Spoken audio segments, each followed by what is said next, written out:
Olá, então, muita, muita alegria de estar aqui com vocês e poder falar um pouquinho sobre as constelações, a minha experiência.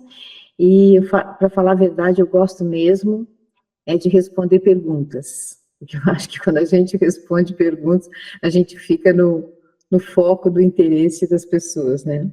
Mas eu vou fazer uma introdução, de modo que quem não conhece, não sei quantos aqui conhecem as constelações sistêmicas, quem não conhece, possa ter uma primeira ideia. Bom, eu acho que para falar de constelações sistêmicas, a gente tem que começar falando sobre, eu vou encaminhar aqui, Marco, uma foto, é uma foto do livro, mandei para você no WhatsApp, uma foto do livro do Bert Hellinger, uma autobiografia, Meu Trabalho, Minha Vida. E como ele foi o precursor das constelações sistêmicas, como nós conhecemos hoje, né, pela perspectiva dele, então eu acho importante que a gente saiba quem ele foi. O Bert Hellinger foi um filósofo, teólogo, pedagogo alemão. Aí, o olhar dele eu acho que é mais importante que tudo. Acho que fala mais do que qualquer coisa, né? E ele se tornou, depois da guerra, ele se tornou sacerdote. Era um sonho, era uma honra para a família tradicional, né? Ter um sacerdote. Influenciado pela mãe, ele acabou entrando para essa missão. E nesse caminho, e ele também, muito engraçado na autobiografia, ele diz que ele não queria ser professor. E ele se tornou sacerdote para não ser professor. E o que ele foi ser exatamente? Professor. Acabou dirigindo escolas e até a universidade na África do Sul, foi como missionário para a África do Sul, e aprendeu a língua dos Zulus e conheceu a cultura Zulu. E ficou muito impressionado com o que ele aprendeu lá. Inclusive, ele teria composto hinos que até hoje aquelas tribos cantam, né? E no decorrer ele se tornou diretor da universidade, afinal, lá de um espaço enorme, um grupo de pessoas muito grande, muitos alunos, mas ele sempre teve uma postura muito rebelde, no sentido de que ele nunca se deixou dominar pelas regras, mas, mesmo assim, um dia começou a participar de dinâmicas de grupo, saindo daquela vida católica da Alemanha, bem restrita. Lá ele teve oportunidade de conhecer trabalhos como esses, das dinâmicas de grupo. E um dia, no primeiro dia de aula do grupo desse curso, o professor perguntou: o que é mais importante para você? Os ideais ou as pessoas? Do que você abre mão? Das pessoas pelo ideal ou do ideal pelas pessoas? Então, ele conta que isso marcou, foi uma virada de chave, como nós diríamos hoje em dia, um divisor de águas na vida dele. Isso o perturbou, ele ficou noites sem dormir, e numa longa história, que ele vai descrevendo aí no livro, ele acaba abandonando a vida de sacerdote e buscando outros caminhos. Aí ele foi para os Estados Unidos e trilhou muitas abordagens dentro da linha da psicologia, da psicanálise, e passou pela teoria primal, e foi se expondo a todas essas experiências, né? Foi fazendo um processo bem pessoal, expondo o próprio corpo, a própria história, e foi identificando, então, o que em cada uma dessas linhas ainda trazia para ele uma percepção de faltava alguma coisa. E ele, sem planejar criar um método especial, ele simplesmente foi seguindo. Até que ele chegou na teoria do script.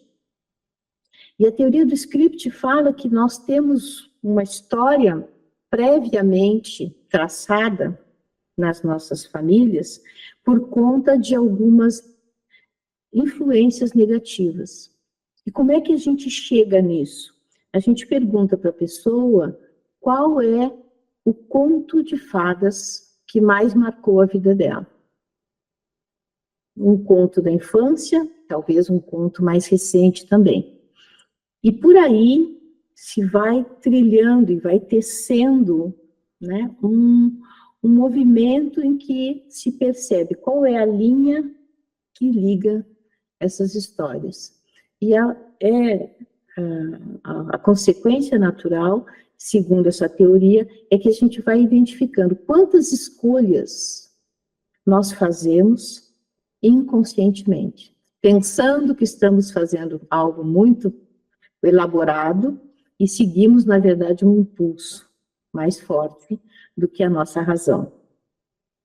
Então, ele teve um insight, conhecendo essa teoria, ele foi verificando que, na verdade, nós seguimos uma pulsão, mas que não é da nossa própria experiência, pelo menos não só. Ela vem de muito mais longe. Ela vem da história da nossa família, de outras gerações, e até de pessoas que a gente não conheceu. Isso, naturalmente, foi um desenvolvimento que foi acontecendo aos poucos, né? Então, normalmente, né, por essa teoria do script, se pergunta para uma pessoa, para a pessoa que escolheu os contos, se ela sabe de alguém na família que viveu algo parecido. E, em geral, a pessoa identifica, sim, algo que ela está reproduzindo. Mas o Bert seguiu adiante e foi pesquisando, foi criando grupos, ele oferecia grupos de dinâmicas de grupo também, e foi trabalhando todas essas teorias e chegou na constelação familiar. A constelação familiar não começou com ele, por isso que se diz a constelação sistêmica segundo Bert Hellinger. Ele indica ali mesmo no livro todos os precursores, aqueles primeiros, né, os pioneiros que fizeram todo esse trabalho, e onde ele experimentou e aprendeu. E aí ele começa a fazer um movimento que se distancia daquele formato original. E vai identificando alguns princípios que a segunda esposa dele, a Sophie Hellinger, chamou de princípios para a vida. Ele identifica que existem 3 leis, que ele chamou de ordens do amor, que estão muito além da moral. Ele diz que elas são imorais e amorais, porque elas permeiam os nossos relacionamentos. E se elas não forem seguidas, as consequências são nefastas para todos nós. Bom, o que acontece na prática nas constelações? É muito simples. Quando se faz um grupo de pessoas, né, as pessoas se colocam em círculo, e a pessoa que traz um tema da sua vida, que está sendo uma dificuldade, um desafio, um obstáculo, escolhe representantes de elementos desse tema. Por exemplo, sei lá, uma questão bem superficial, aparentemente, para nós, que é a questão financeira. Né? Uma pessoa diz, olha, eu trabalho muito, eu me esforço, e eu não consigo que a minha vida flua, né? Que a minha vida tenha um fluxo financeiro legal. Então, o condutor da constelação, que a gente costuma chamar mais pelo termo inglês facilitador, né? É que aqui no Brasil facilitador parece que torna as coisas banais, fáceis. Então, O condutor escolhe representantes, ou a própria pessoa escolhe, entre outras, essas pessoas do grupo, que não são conhecidas, escolhe um representante para elementos daquele tema. Por exemplo, ela mesma, a própria pessoa, eventualmente o pai ou a mãe, ou o dinheiro, enfim, não existe um protocolo, não existe uma regra fixa. Porque, na verdade, o que conduz as constelações não é o constelador. Nós nos colocamos a serviço de uma força maior que vai conduzir o processo. Então, o facilitador é alguém que caminha ao lado da pessoa, do cliente, da pessoa que vem trazer o seu tema, como se fosse assim, abrindo portas, né, abrindo caminhos e se expondo àquilo que vai aparecer. Então, a gente chama isso de fenomenológico. Toda vez que numa constelação nós temos um plano, temos uma intenção, nós não estamos no campo morfogenético. Pode ser, e eu já vi situações bem interessantes, né? As pessoas choram, existe um drama, acontece alguma coisa ali, e só que não é constelação, porque alguém está conduzindo com alguma intenção. Eu tenho um mantra, quando eu abro uma constelação. O meu mantra é: eu não sei. E é nessa postura que eu sou conduzida para conduzir, para que as dinâmicas ocultas se revelem ali na constelação. Então, na prática, é como as constelações funcionam. Existem outras formas de constelar, além de ser presencial. Eu trabalho também com bonecos, né? Tanto bonecos no suporte, como bonecos na água. E existem muitas divergências, as pessoas não sabem, não conhecem, existem expressões que o Bert utilizou, retiradas de contexto, que geraram muita confusão, e a gente segue fazendo o trabalho da maneira mais correta, mais ética e fenomenológica. Então, a gente começa uma constelação com esses elementos, mas a gente nunca sabe aonde que ela vai parar. E ela, por ter essa conotação fenomenológica, por se conectar a essas forças maiores que nos conduzem e por acessarmos através dela o campo morfogenético, que é um campo de memórias, é como se a gente fosse fazendo download de memórias de todo o sistema da pessoa, de gerações e gerações. Aquilo que é essencial para que ela saiba o próximo passo se revela na constelação. Então, é muito comum que numa constelação os movimentos vão acontecendo e eu não sei, absolutamente não sei no que vai dar. Não sei o que é aquilo ali. E isso é o fantástico, isso é o legal. É a gente ficar nesse lugar pequeno de quem chegou por último naquela história. Não de quem vai comandar ou revelar alguma coisa. Eu não sei de nada. E outra coisa interessante também na experiência das constelações é que nós procuramos saber o indispensável. A pessoa não conta uma longa história, ela conta o que está incomodando, o que é o ponto que hoje em dia interfere no fluxo da vida.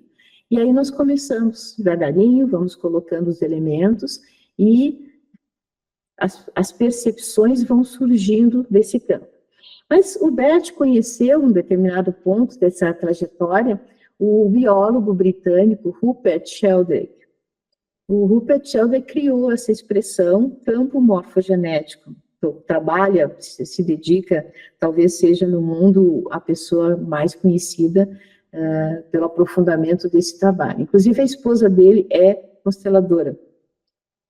E o Rupert trouxe, então, essa percepção científica de que os sistemas, né, morfogenéticos, eles têm uma memória, eles têm hábitos e eles têm uma memória. E ele prova, então, que a memória não fica no cérebro, porque a memória se mantém no grupo, se mantém no sistema, independente da vida de uma determinada pessoa.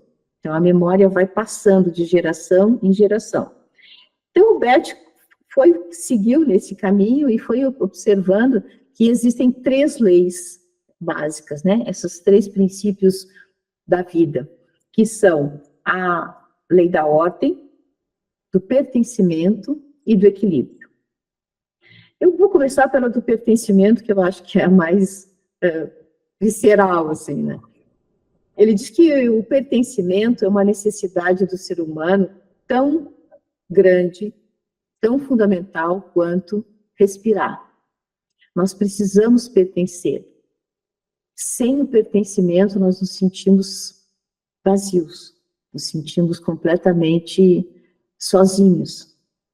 E, em nome do pertencimento, nós fazemos qualquer coisa. Coisas boas e coisas ruins. Há um sentido no ser humano profundo de que ele pode deixar de pertencer ao grupo. Isso não é verdade, porque existem 3 níveis de consciência: a consciência pessoal, a consciência coletiva, que é a consciência do clã, e a consciência espiritual. No nível da consciência pessoal, nós vivemos instintivamente, vamos dizer assim, fazendo coisas para continuar a pertencer. Essas coisas nos tornam com boa consciência. O que é a boa consciência? É fazer coisas que o grupo ao qual de onde nós viemos, o nosso grupo de origem, o nosso sistema de origem, acredita. Então, por exemplo, numa família de ladrões, se você não for ladrão, você pode ser excluído do grupo. As pessoas não vão entender que você não siga aquelas regras, aquelas crenças do seu grupo. E assim, para todas as crenças, para todas as ideias já formadas. E a má consciência? A má consciência é quando nós nos rebelamos e buscamos a nossa essência, buscamos o nosso caminho, conscientes de que o grupo poderá não nos aceitar, poderá nos excluir. Então se diz que o bom da vida é você estar de má consciência. E para isso não é coisa para criança, isso é coisa para adulto, né? Só os adultos podem suportar o peso de estar de má consciência e fazer as suas próprias escolhas. Mas tem um detalhe: essas escolhas, diferentes das escolhas do nosso grupo, elas precisam vir acompanhadas de uma outra percepção. A percepção de que nós pertencemos a uma ordem. Nós chegamos depois. Antes de nós vieram muitos. E nós só estamos aqui, belos, formosos, e reclamando de coisas, inclusive, porque a vida chegou até nós. E para que a vida chegasse até nós, foi preciso que tudo tenha sido exatamente como foi. Então, essa segunda lei, que é a lei da ordem, nos diz que quem vem antes tem precedência. Mais uma lei simples, aparentemente, né, tão natural, mas nós esquecemos disso. E nós nos comportamos muitas vezes como se fôssemos maiores do que aqueles que vieram antes.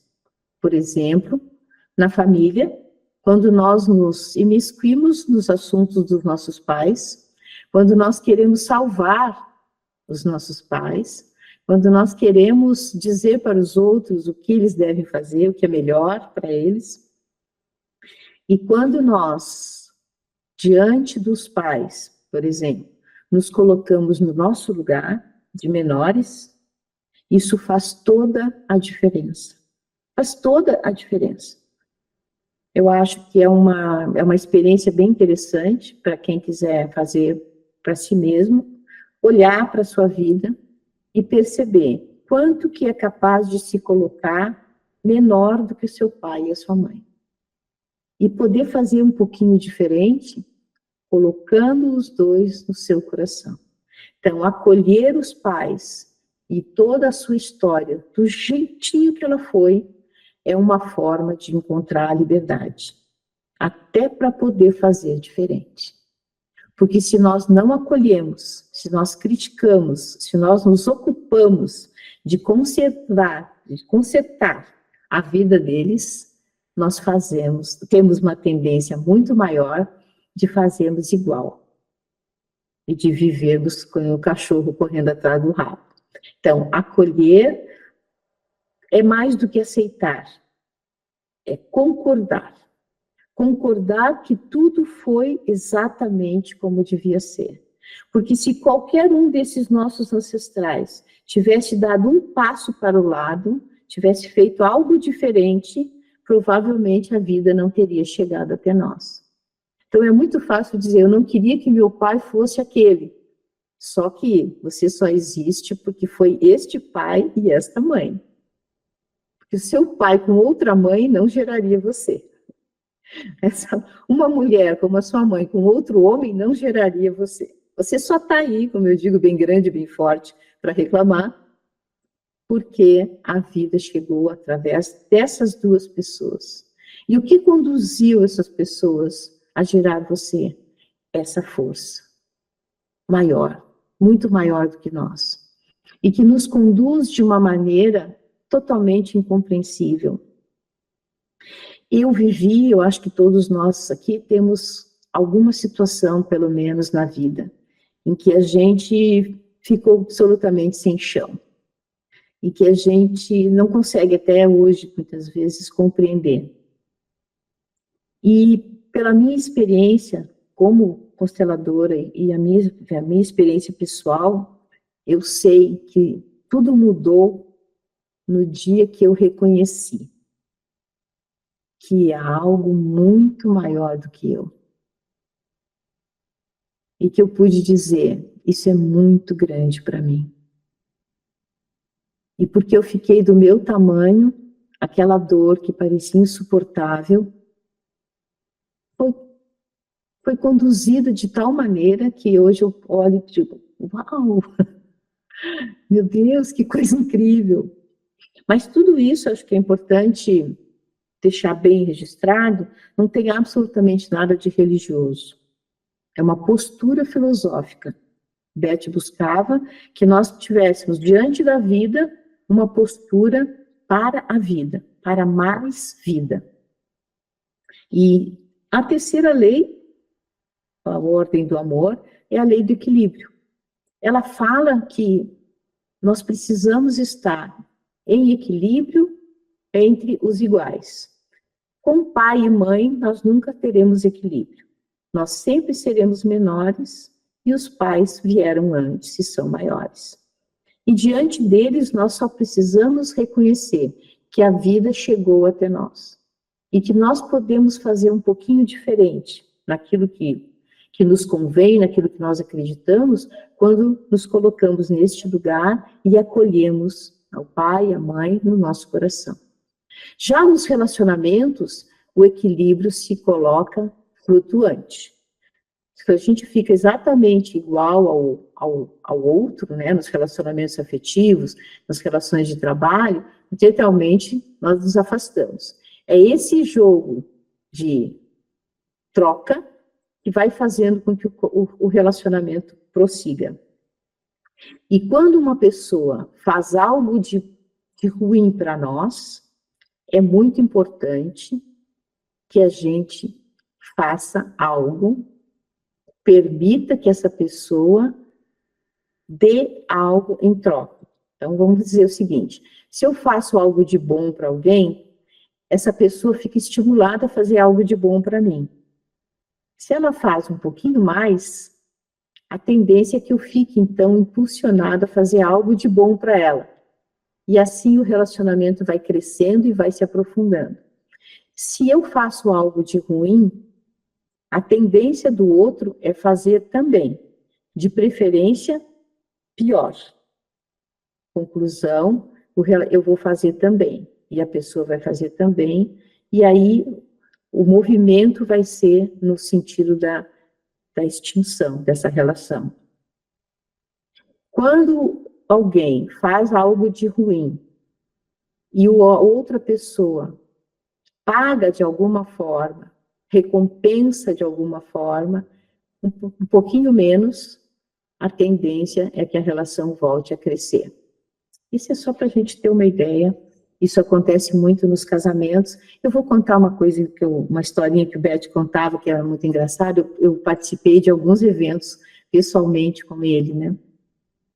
Então, ele contou uma história de um casal, por exemplo, que a mulher descobriu que o marido a traiu. E aí, aquela história, né? Ela não queria acabar o casamento. Ela só queria que ele a recompensasse por aquilo. Então, o que ela fez? Ela pegou, ele tinha uma verdadeira paixão por roupas de marca, aqueles ternos, aquelas roupas chiquérrimas. Ela pegou uma tesoura e cortou toda aquela roupa maravilhosa que ele tinha. Ele ficou arrasado e para ela aquilo era o suficiente. Então, o verso dizia o seguinte: numa relação de casal, em qualquer relação, existem as regras e os valores daquelas duas pessoas. Não é a regra de alguém, não é que todo mundo vai sair cortando a roupa do marido. É que existe em toda a relação esse caminho onde a compensação pode ser feita de acordo com os valores de cada um e a relação pode continuar. Esse é apenas um exemplo da relação de equilíbrio. Relação de professores com alunos não tem equilíbrio, porque os professores vieram antes e os professores entregam algo vital à vida dos alunos. E assim por diante, teria uma série de exemplos para dizer para vocês. Deixa eu ver o que mais.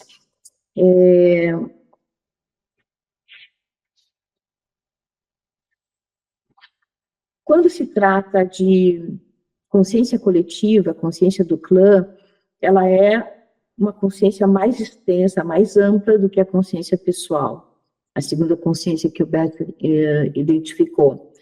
E ela realmente busca tratar a todos de maneira justa, ou seja, o pertencimento é um direito de todos. E ela vai fazer com que todos sejam incluídos no sistema, mesmo que isso custe até a vida das novas gerações. Por isso que se diz que essa é uma consciência imoral e amoral. Por exemplo, uma pessoa que tem, sei lá, que é considerada a ovelha negra da família, que faz escolhas que são autodestrutivas, ela pode estar emaranhada na história de alguém da família que foi excluído. É muito comum que nas famílias tenham casos de assassinatos, às vezes até por questões morais, um avô que abandonou a família, aquelas pessoas que fizeram escolhas e que sobre elas nunca mais se falou, como se elas não existissem.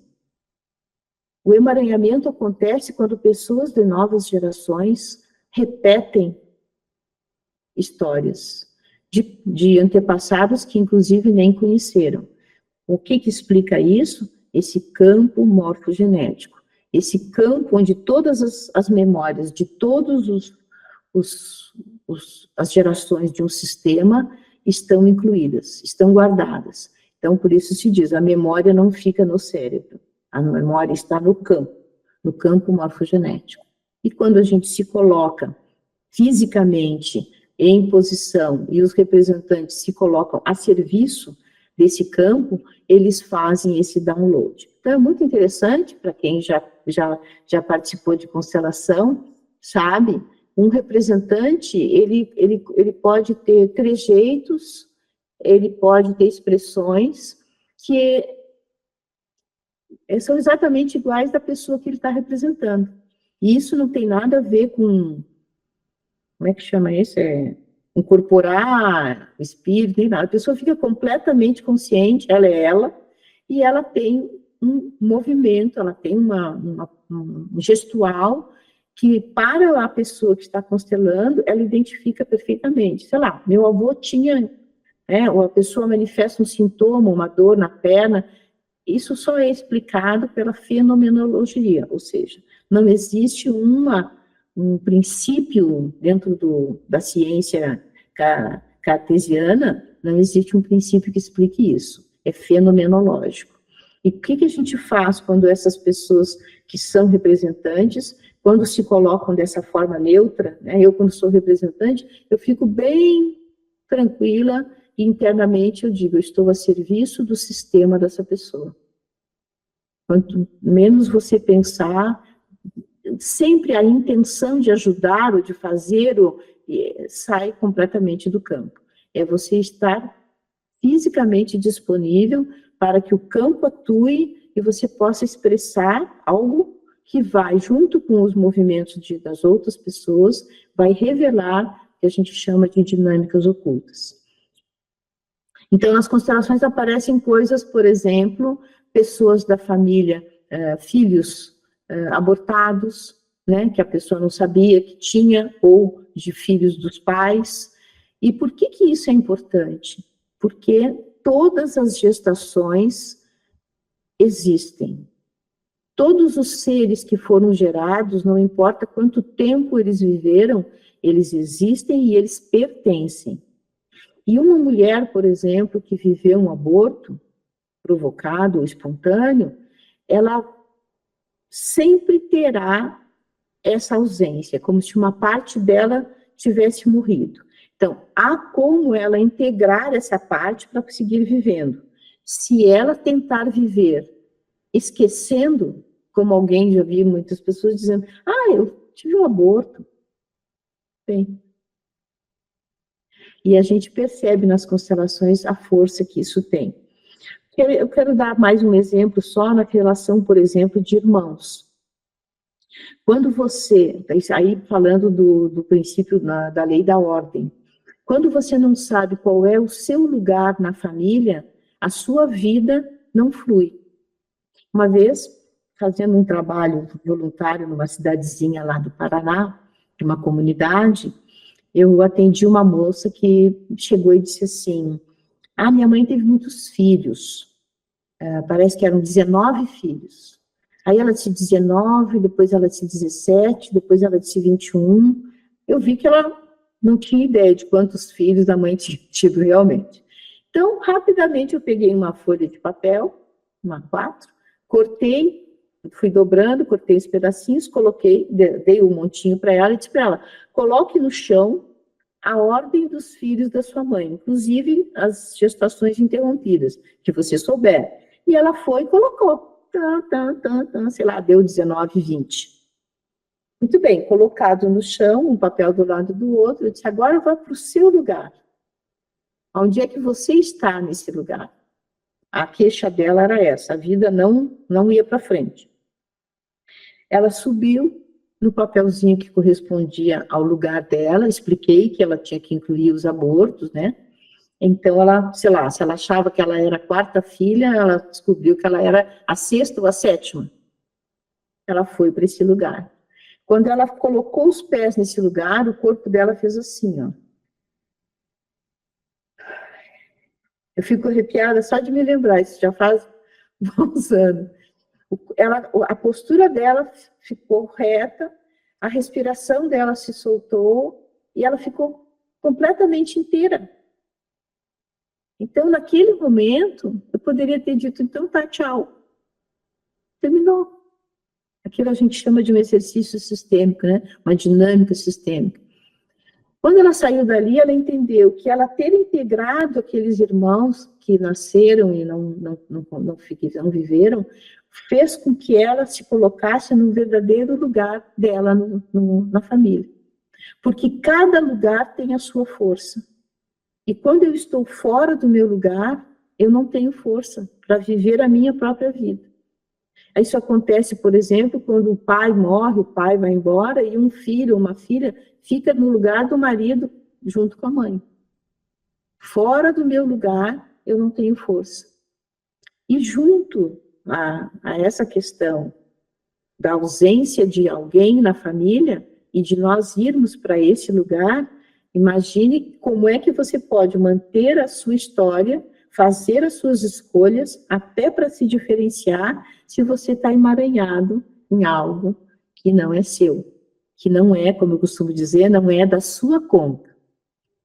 Então, uma coisa que ajuda muito as pessoas é quando a gente diz, olha, deixa os seus pais em paz. Deixa os seus pais em paz. Com os erros, com os acertos, com as questões, com os medos. Porque, claro, se numa... Pena que eu não tenho os bonecos aqui. Se numa família o casal está virado de costas para as suas dores, para as dores do pai, para as dores da mãe, como é que ele pode olhar para os filhos? Como é que eles podem viver o casamento se eles estão virados para trás? Então, elaborar essas relações, acolher o que foi, concordar com o que foi, para se liberar, para seguir em frente, é uma forma de nós estarmos presentes, por exemplo, para os filhos. É uma forma de nós nos despedirmos para seguirmos em frente. Então, acho que isso aí é o básico do básico das constelações. Então, eu fico à disposição para as perguntas que vocês tiverem, que eu possa responder. Muito bom, Regina. Muito bom. Fica aberto, então, para quem quiser fazer perguntas ou falar coisas. Você diz se viver o aqui e agora, de certa forma, neutraliza essas influências? Eu acredito que minimiza, eu acho que é fundamental, né? Viver o presente, estar totalmente presente, é fundamental para que esses emaranhamentos não se sustentem. Quanto que estar presente e inconsciente do emaranhamento pode funcionar, eu não saberia te dizer. Mas porque nós vivemos a ressonância mórfica. Então, a ressonância não depende da minha escolha, ela acontece em mim. Quando eu tomo consciência dela e faço algo com isso, faço algo de bom, como diz o Bert, com isso, aí sim eu posso me libertar. Olha, a roteirista dessa série, ela até fez uma live com o pessoal do Instituto Brasileiro de Consteladores aqui do Brasil, e ela foi muito bem-vinda, foi uma grande receptividade. A forma como o facilitador na série, eu assisti as 2 temporadas também, ela não é exatamente como nós trabalhamos aqui, mas os princípios são os mesmos, e as lições que essa série traz, do sentido de nós aplicarmos esses 3 princípios básicos da vida, é perfeito, é coerente, é sensacional. Obrigada, Terezinha, pela sua contribuição. Cada pessoa tem uma forma, né, de trabalhar.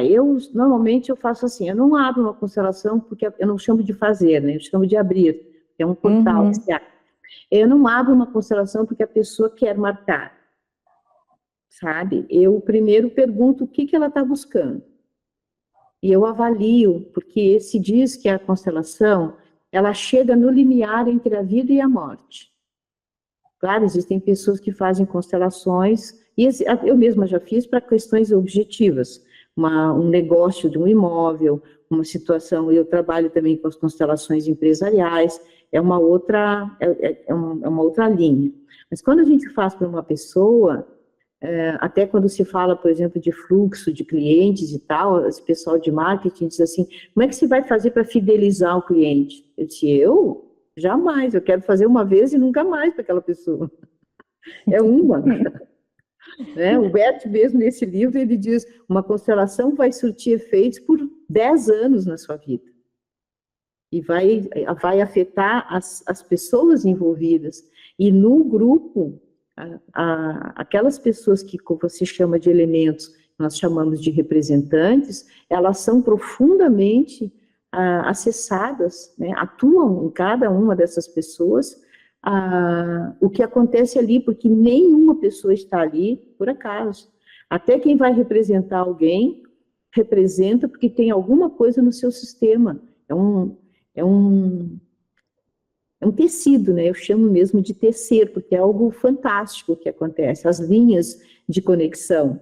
Então, eu sou muito cuidadosa, muito criteriosa com isso. Eu gosto de fazer um movimento que realmente leve a pessoa a uma mudança no melhor sentido, a uma percepção da vida que ela nunca teve, e ela nunca mais vai ser a mesma a partir daquele momento, como as pessoas que estão ali.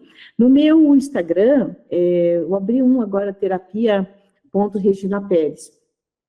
Eu acho que é nesse que tem os depoimentos de uns clientes, e tem de uma psicanalista que, como psicanalista, né, eu também tenho formação em psicanálise, ela era bastante resistente, e ela foi fazer algumas experiências e ficou muito, assim, desconfiada. Mas como ela me conhecia, na verdade ela morava no meu prédio, lá em Londrina, e ela disse, olha, Regina, eu confio muito em você, eu vou no seu grupo. Ela foi e levou um tema. O tema era o relacionamento dela atual. Ela era separada do marido, e logo depois que ela se separou, o marido dela faleceu. Mas ela não estava falando disso, ela queria saber o movimento dela com aquela pessoa. Eu fiz a análise, fiz a avaliação e vi que ela tinha realmente, mais do que uma curiosidade, mais do que o que eu vou fazer com isso, ela tinha um fundo importante na vida dela que poderia ser determinante se ela se abrisse para aquilo, para a vida dela deslanchar, inclusive dos filhos. E num determinado momento da constelação, ela simplesmente se dirige para uma pessoa, que daí ficou evidenciado que era o marido que tinha falecido, e o ponto e o movimento que ela tinha que fazer, e o que ela realmente estava buscando, não era com aquele representante do atual namorado dela, era com aquele esposo que faleceu. E aí ela fez o movimento lá em relação a ele, chorou muito, disse coisas que ela precisava ter dito e não tinha dito antes, e o movimento e as frases, também tem um pouco de confusão aí, as pessoas usam as famosas frases sistêmicas, que o Bert até indica algumas nos livros, mas essas frases, elas vêm do campo. Jamais eu digo uma frase que eu me lembro que eu li num livro que deve ser adequado para essa situação. A frase vem para mim. E muitas vezes eu não sei o que ela quer dizer. E a gente tem que ter toda uma força para dizer mesmo sem entender. Porque a gente não sabe por que aquela frase está ali. Mas a pessoa, e quantas vezes já aconteceu, a pessoa ouve aquela frase, que eu né, pela minha experiência, né, já tenho algum tempo de experiência, eu sei perfeitamente, é uma frase que não tem som, né, mas a gente escuta, e quando eu me coloco, de novo, nessa postura humilde de ser um canal, uma ponte, para que essa mensagem chegue para a pessoa, ela fica impactada. E aí, isso vai fazer nela um movimento de transformação. Então, esse depoimento dessa psicanalista foi muito forte, e ela ficou impressionada. Até hoje, quando ela fala comigo, ela diz, eu nunca mais vou me esquecer daquilo que aconteceu completamente fora de um script, de uma programação, de um protocolo. É fenomenológico. Que bom, Terezinha, que você participa. E acessa também, por exemplo, também já tive uma situação em que tinha 3 pessoas que iam constelar. Eu abri o trabalho da primeira, da segunda, quando chegou na terceira, já constelei. Já chegou em mim aqui. Já chorei, já liberei, já entendi. Isso é maravilhoso. Isso é bem comum, né? Não basta só que a gente veja. É preciso que, primeiro, que a gente veja o que realmente está na origem desse seu processo, e que a gente assuma como adulto o que tem que ser feito. Então, a primeira pergunta que eu faria para você é, depois de ver, você integrou na sua vida o que viu? Ou você só ficou vendo? E integrar é adotar uma postura coerente com aquilo que você viu, e com o movimento que você precisa fazer, porque aí vem a sua parte. Mas eu me coloco à disposição para olhar com você, se você quiser. Vou colocar meu site também. Olha, eu acredito, Thaís, que não existe uma receita para todo mundo. É muito importante a gente perceber, por isso que eu digo que o meu mantra é: eu não sei. Eu não sei qual é a sua história. Eu não nem mesmo que você me conte, eu nunca saberei a sua história. Mas eu posso estar a serviço de você e do seu sistema para nós olharmos no campo o que é que está faltando. Como regra, é seguir essas três leis, conhecer primeiro, né, para que a gente possa olhar para elas com a profundidade que elas têm, que elas parecem muito simples, é um primeiro passo. Pelo jeito você já conhece e você já fez experiência. O que me ocorre aqui, estão cochichando aqui para mim, é que você ainda não olhou para o que está faltando.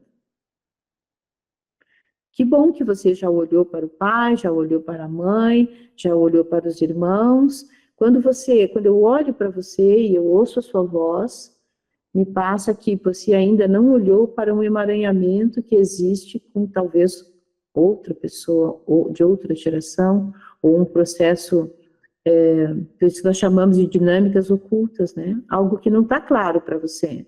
Por isso que você não pode escolher olhar. Você precisa entrar no campo e o campo mostrar para você para onde você ainda não olhou.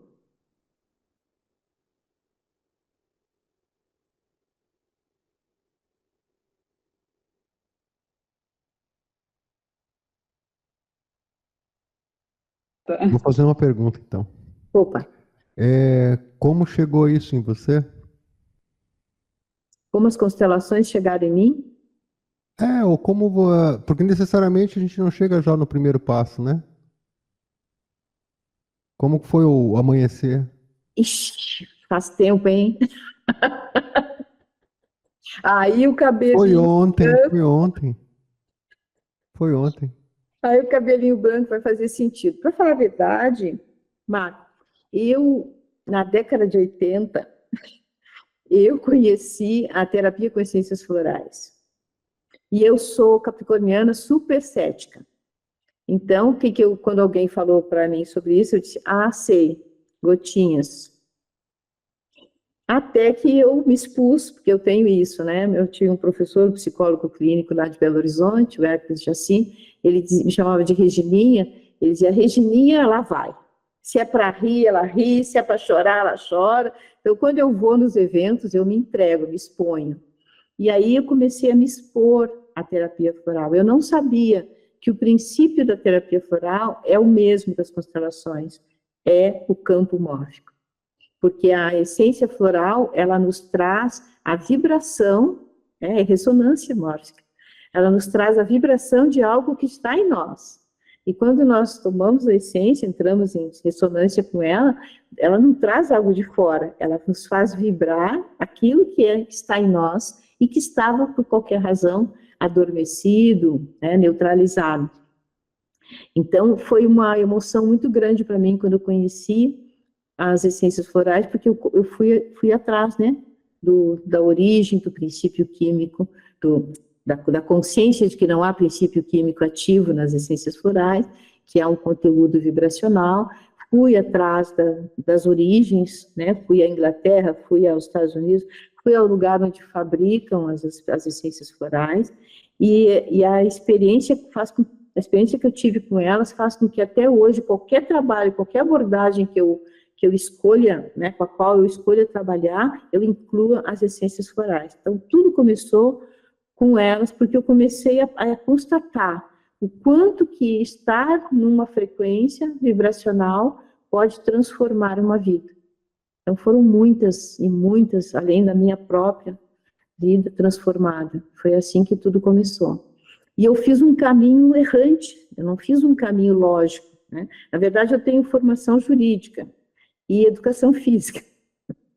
Eu fiz as duas faculdades ao mesmo tempo, quando não se falava nisso, né? Imagina. E eu fui seguindo nesse caminho só pela minha intuição. Aí, quando eu terminei a faculdade de educação física, eu nunca fui atleta, nunca pratiquei esporte. Ninguém imaginava que eu ia fazer. Meu pai não entendia de jeito nenhum, mas me apoiou, né? Pagou minha faculdade, que ele não podia entender. E quando eu terminei a faculdade de Educação Física, eu descobri que existia uma coisa chamada psicomotricidade fina, para criança de 0 a 6 anos. Aí eu descobri por que eu tinha feito faculdade de Educação Física. Porque eu precisava vivenciar o movimento do corpo com as emoções. E aí, ali eu entendi o quanto que o movimento fino, né, o movimento dos dedos, interfere no desenvolvimento do raciocínio, da fala e no equilíbrio das emoções, no fortalecimento da autoestima. É um trabalho maravilhoso. Depois veio a terapia com essências florais e, num belo dia, abri um jornal, morava já lá no Paraná, abri um jornal e tinha um anúncio, psicomotricidade relacional. E eu disse, eu vou fazer. Não tinha a menor ideia do que era aquilo. E era em Curitiba, né? E era no final de semana por mês, e eu não tinha dinheiro. Não tinha um tostão. E tinha que pagar a primeira mensalidade adiantada. E eu paguei com cheque especial e entrei. E no primeiro dia de aula eu chorei muito. Chorei. Porque eu dizia, eu preciso acabar esse curso logo, porque o mundo vai se transformar com a psicomotricidade relacional. Aí hoje eu entendo que a base da psicomotricidade relacional é o campo morfogenético. Nem eles falam disso. Por quê? Porque se entra no espaço para atender uma criança, um grupo de crianças com a psicomotricidade relacional, sem protocolo, sem intenção. Apenas se coloca um material, o material é escolhido, né, a cada sessão, e as crianças, sem falar, brincam, pegam o material, brigam, fazem o movimento que elas têm que fazer, e o psicomotricista relacional entra no movimento delas. Gente, o mundo estaria completamente transformado, a adolescência seria completamente diferente se esse movimento, que é maravilhoso, tivesse sido incorporado. Eu mesma tive, durante 5 anos, uma clínica onde eu atendi pouquíssimas crianças. Eu pagava do meu salário, eu sou funcionária pública aposentada, eu pagava do meu salário o aluguel da sala, junto com uma colega, porque nunca tive fluxo. E por que não tinha? Porque a criança, ela denuncia uma dinâmica, né? Além das questões dela, mas ela traz uma dinâmica da família, e a família não quer olhar para isso. Então, quando a criança fazia o movimento de melhora, que aí só faltava os pais integrarem, eles tiravam a criança do trabalho. E eu tive naquela oportunidade também a chance de atender 2 meninas autistas. Era uma dentista que eu conhecia, ela gostava muito do meu trabalho e ela atendia a PAI de Londrina. Então, ela indicava o meu trabalho para as mães. E essas 2 meninas vieram na mesma época, acho que elas eram coleguinhas lá da PAI, 12 anos. Uma delas, para vocês terem uma ideia, ela chegava no meu consultório, passava em cima da mesa, assim, jogava tudo no chão. E ela passava o tempo todo dizendo, o quê? O quê? O quê? Dia e noite. E o trabalho, então, com elas era individual, né? Não era um trabalho em grupo. Quando era individual, eu pedia que os pais viessem para participar da sessão. E a mãe, no caso dessa menina, a mãe, ela ficava um pouco incomodada, porque o autista já não fala muito, né? Dependendo dentro do espectro autista. No caso dela, era um nível mais alto. E eu colocava a musiquinha, colocava o elemento, era a bola, o bastão, a gente escolhe um elemento, e eu ficava brincando com a mãe. E ela virada de costas para a parede. E a mãe fazia assim para mim, e eu fazia o movimento de brincar. E num determinado momento, ela estava de costas, ela vira e vai brincar com a mãe. Porque ela estava recebendo, por ressonância, aquele movimento que a gente estava fazendo. A mãe estava se entregando para aquilo. Muito bem, como numa sessão, né, de educação física, tem as 3 etapas principais. Na etapa final de relaxamento, eram 40 metros quadrados só com tatame, espaço livre para se expressar. No final, então, deitava no tatame para relaxar. E ela, deitada pertinho da mãe, ela disse, mamãe. Eu achei normal, né? Imaginei que ela estava ali reconhecendo a presença da mãe disponível. Quando termina, nós vamos fazer uma avaliação, assim, uma troca, né, do que foi experimentado ali, e a mãe dela disse para mim, é a primeira vez que ela me chama de mamãe. Então, Marco, para te responder, não ser tão prolixa, que eu falo demais, o meu caminho foi assim, eu fui vivendo esses fenômenos, fui vivendo esses milagres, né, e isso foi me conduzindo.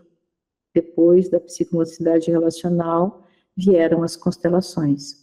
E as constelações vieram num momento também, eu muito cética, eu fui no primeiro evento de constelação por insistência de uma moça da cidade, porque já estava chato de tanto que eu dizia que eu não ia, porque eu pensava assim, constelações? Oi? Tá que nem as gotinhas, né? Aí eu disse, bom, para ela parar de me perturbar, eu vou. Eu fui. Aí, eu ainda tinha essa clínica e tinha minha sócia Sônia. Aí eu participei com o Décio de Oliveira, um médico cirurgião pediatra de formação, né, casado com uma enfermeira, e eu assisti, numa sexta-feira pela manhã, eu assisti o workshop. Ao meio-dia, eu chego por telefone e disse para minha colega, Sônia, vem para cá. Ela disse, não, mas eu não posso, eu não quero saber, vem para cá. E ali eu comecei a perceber o que era, eu não tinha esses nomes, né, o campo mórfico, a ressonância mórfica, eu não tinha essa consciência. Mas eu percebi que existia alguma coisa fantástica, transformadora, e que precisava que eu abrisse mão do meu ceticismo, mantendo naturalmente o meu bom senso, e fosse experimentar aquilo, porque experimentando é que eu sei, é o meu corpo que me diz, né, quando uma coisa tem valor. E aí eu nunca mais parei, né, porque realmente eu já vi, a minha vida se transformou, eu confesso para vocês uma coisa bem pessoal, se não fosse o que eu aprendi nesse caminho, eu não sei se eu teria sobrevivido emocionalmente às dores que eu passei depois. Eu fui abençoada com esses recursos, porque realmente a gente vive situações que fogem de tudo que a gente pode elaborar, compreender, equacionar. E aí, nessa hora, é saber que eu me sinto hoje, assim, completamente a serviço. Minha vida é estar a serviço. Eu não preciso saber por quê, eu só recebo uma orientação e eu faço o que precisa ser feito. Aqui, agora e acabou. E aí foi dando isso aí. Muito bom. Muito obrigado. Imagina, eu que agradeço pela oportunidade. Vamos lá, gente. O que mais? Tem uns quietinhos aí. Eu sei que tem um professor de educação física aqui, viu? Ah, não querem me falar sobre as polêmicas? Eu adoro falar sobre as polêmicas. Não, não sei. Quem é que tem polêmica aí, gente? Não, algumas pessoas criaram polêmicas, né, por conta essa má interpretação, a falta de conhecimento do uso das constelações e as distorções, não é, Marco? Porque, como a gente falou aqui, é uma caminhada, é uma vida. Sim. E quando uma coisa começa a se tornar popular, vira uma moda, as pessoas fazem cursinhos rápidos, e aí começam as distorções. O melhor exemplo, Regina, que a gente encontra disso, até em relação àquilo que a gente tinha conversado lá, que você pediu um materialzinho lá do Ho'oponopono. A gente assistiu, eu não digo que a gente tenha assistido o início, mas na medida em que isso se espalhou, e foi bem recente, é bem recente no Brasil isso, surgiram múltiplas versões não autorizadas, né? Porque sempre o Ho Oponopono em particular, ele quase que permite que, se a pessoa tem sua experiência, que chegue para ela informações que servem para ele. Mas normalmente o grau de consciência que a pessoa tem, ela não consegue perceber que às vezes é só para ele e não para todos, né? Então se popularizou, assim como o Dr. Len, por exemplo, fala de aqueles símbolos, né, que atuam dentro do subconsciente, quando a gente fala interruptor de luz, gelo azul, aquelas coisas todas, né? E aí cada um foi criando múltiplos elementos, né? E nem todos, aliás, a grande maioria, substituíram o, a base do Ho Oponopono, que é, na verdade, estar consciente do momento presente e limpando memórias, né? No qual, exaustivamente, toda vez que se ouve o Dr. Len falar nos vídeos que existem, e não são poucos, ele insiste claramente nisso. Não, é limpar, limpar e limpar, né? E, eventualmente, ele cita algumas ferramentas que ele usava e dá como sugestão para as pessoas. Então, estou te falando isso porque é natural que, quando se espalhe o grau de amadorismo, né? Eu falo de amadorismo não no sentido, vamos dizer assim, profissional, no sentido de técnico, né? Amadorismo porque a pessoa não fez em si mesmo. Eu me lembro de, só para citar, né, para você não se apavorar com essa situação, ou não se surpreender, não, sei se, não se surpreende, né? Então tá. Eu me lembro de alguém que se dizia com o nome de um mestre, um brasileiro. E, a certa altura, estava eu e a Sara na cozinha, e como alguém tinha recomendado aquele mestre para que a gente escutasse, você sabe, sempre acontece essas coisas. E a gente estava na cozinha e ligamos o celular e ouvimos ali. Chega a certa altura, ele dizia que era muito importante o perdão, falava alguma coisa das 4 frases, aquela coisa. E aí, sem muitas delongas, ele afirmou claramente que, embora praticasse o Ho Oponopono, aquelas pessoas que porventura lhe ofenderiam, ele com tranquilidade colocaria o pé na garganta da pessoa. Aí chegamos à conclusão que o limite da exposição dele tinha chegado e que nós devíamos desligar ali, né? Porque ele não havia entendido nada, e com uma convicção. Mas claro que existem múltiplos interesses quando uma pessoa assume uma máscara, né? Algo como um adereço à personalidade dele. Às vezes, claro, ele tinha grande magnetismo sexual. E ele sabia para quem ele estava dando aquela, ou enviando ao universo aquela imagem de macho alfa, entende? Então ficou bem claro assim que as intenções e a explícita verborreia dele para quem que ele estava dirigindo, mas que pegava muita gente. Então, eventualmente, alguém que não conhecesse o Ho Oponopono, eventualmente ouvindo ele falar, não aprenderia nada, né? Óbvio. Ou aprenderia. E da mesma forma as constelações. É verdade. Inclusive, esse tema, Marco, do perdão, é um tema que gera também alguma confusão nas constelações, porque o Bert falava muito que nós não somos. Não há benefício no perdão vazio, não há benefício no perdão. Primeiro, porque quando você perdoa, você está, quando se dirige a outra pessoa o perdão, você está se colocando num lugar acima. E que autoridade nós temos, por exemplo, para liberar alguém das responsabilidades daquilo que aquela pessoa fez? Sim.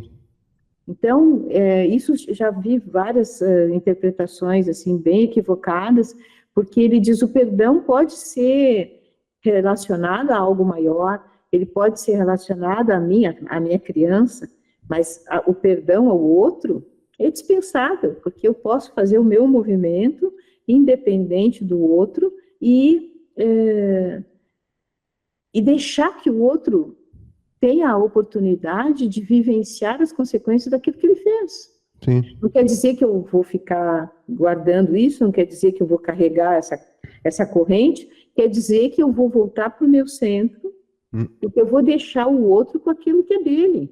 É que do ponto de vista de quem perdoa, eu entendo perfeitamente que você está dizendo isso, porque são diversos níveis, que cada nível desse pode, vamos dizer assim, contribuir para a pessoa que se encontra naquele nível, né? Mas, assim, de forma geral, o que se compreende em relação ao ato ou a necessidade do perdão. É uma frase que eu gosto muito, que eu estou, em particular, o Dom Miguel Ruiz pronunciou, escreveu em um dos seus livros, que ele diz assim, na verdade, o perdão, nós não devemos dar perdão porque as pessoas merecem, mas porque nós merecemos. Eu vi isso. Então, isso representa o seguinte, é que o estado de consciência que alguém se coloca quando perdoa é um estado emocional e cognitivo e consciente no qual ela vislumbra com uma compreensão um pouco mais ilimitada do que a normal, muitos fatores em que ela antes não via, que ela não compreendia, ela não enxergava. Perfeito. Então, compreende? É nesse sentido. Claro. Então, esse banho de compreensão vem como consequência o perdão. O perdão não é antes, é depois. E sabe que Da nas situação. constelações, como o Bert atendeu atendeu no mundo inteiro, né?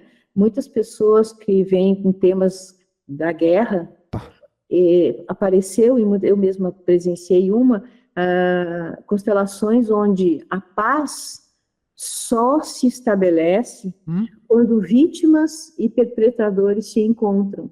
Então, o campo trazia muito claramente o movimento das vítimas na direção dos perpetradores em direção às vítimas, naquela postura que eu acho que é libertadora, que é quando se pode dizer para o outro, independente de que lado você está, eu sinto muito. Sim. Eu sinto muito. Sim.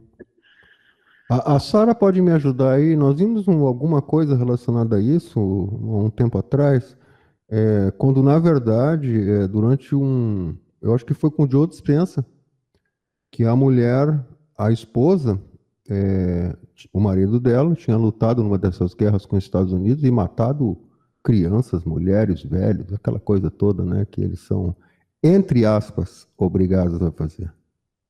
E se não me engano, numa das sessões do workshop, ela presenciou a quantidade de vítimas que ele carregava junto com ele, né?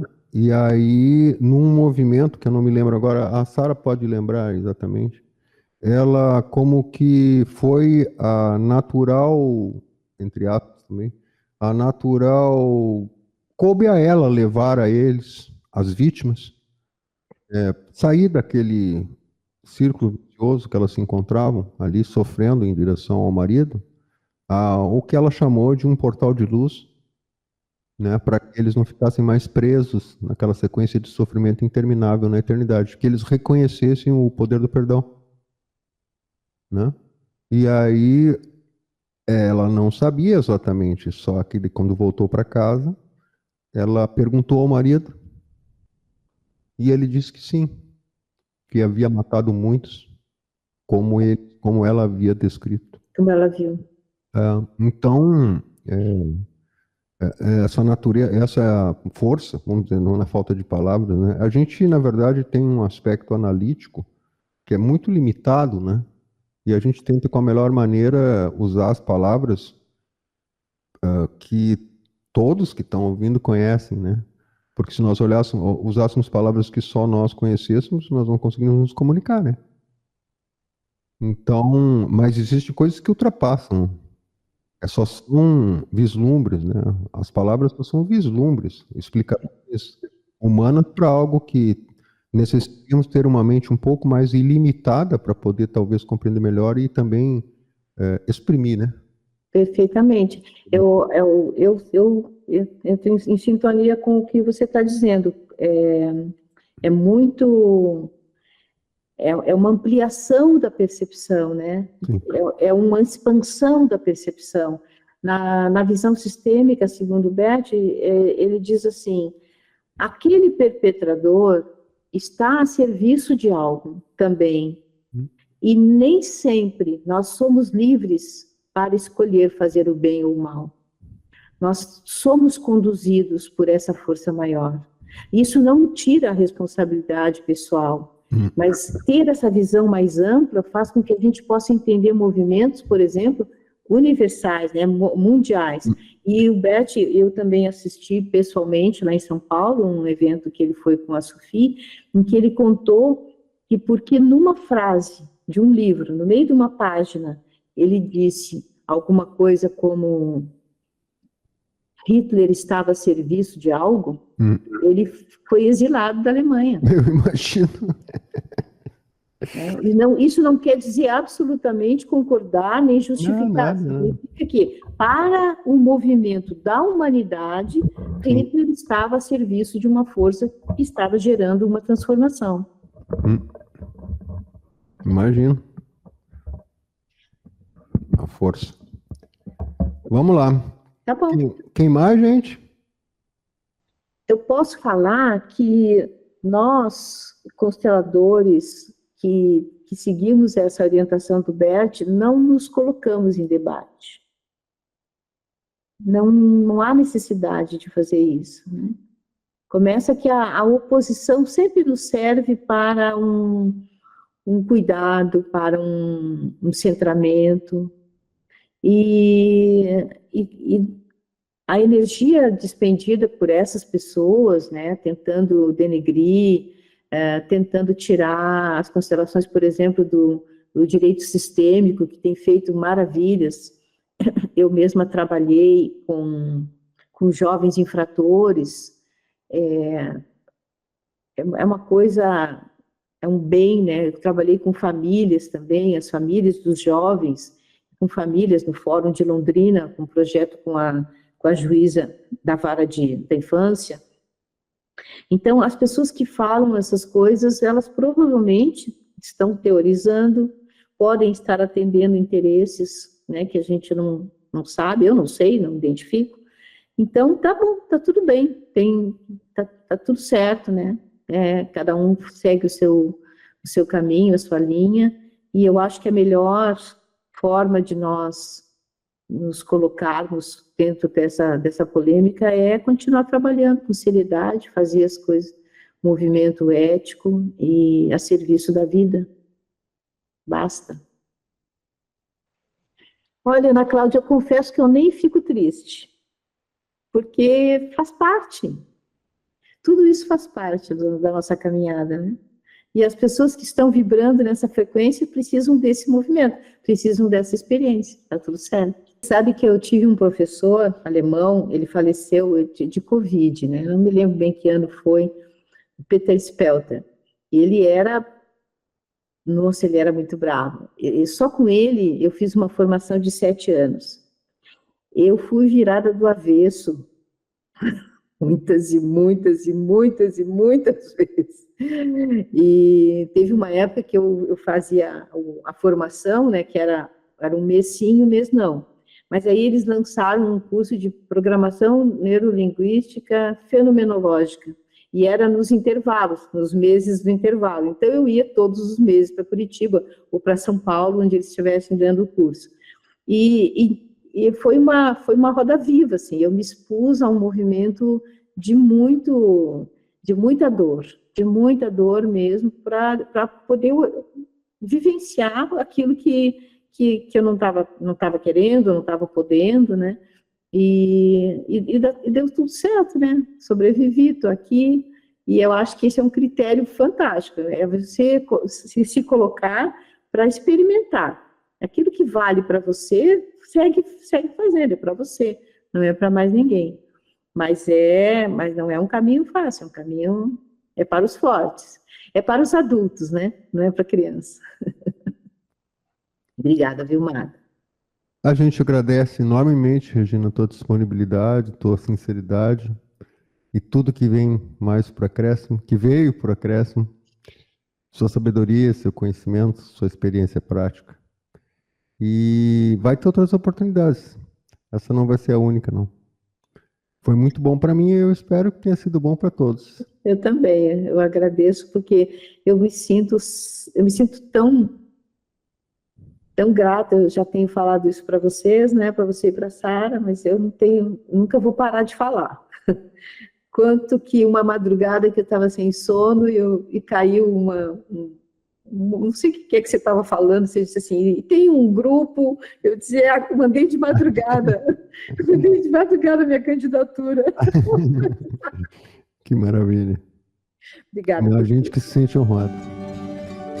Então tá, gente, um grande beijo no coração. Eu vou desligar a gravação agora.